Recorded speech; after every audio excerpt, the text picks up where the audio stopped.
Sir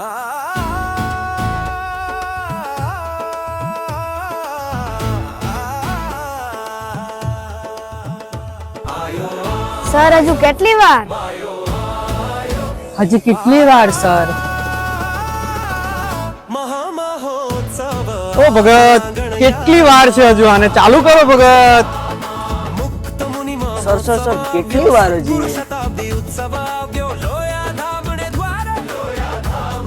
sir ઉભા રહો, આ ક્યારે પતશે?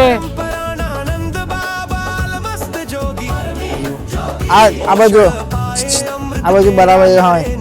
અરે સર હવે તો ઉભા જ રહો. ત્યારના બધા છોકરાઓ તમને પૂછે છે તો તમે જવાબ જ નથી આપતા. ઓકે, તો તમે હવે બધા પૂછો છો તો તમને કહી દઉં છું કે હવે તમારી આતુરતાનો અંત આવી ગયો છે. ક્યારથી તૈયારી કરી રહ્યા હતા, ક્યારની રાહ જોઈ રહ્યા હતા કે મારે અહીંયા આવું છે, ક્યારે આવી, ક્યારે અમે અંદર એન્ટર થાય છે. અને આજે સાંજે 5 વાગશે એટલે આ તમારા માટે બધું પ્રદર્શન છે એ ખુલ્લું મૂકી દેવામાં આવશે અને તમે બધી જગ્યાએ હરીફરી શકશો. તમે હોય, તમારા વાલી હોય, છોકરાઓ હોય, બાળકોની સાથે બધા આની અંદર આવી અને આનંદ કરી શકશે. તો આવો આપણે બધાએ સાથે મળી અને બોલીએ જય સ્વામિનારાયણ.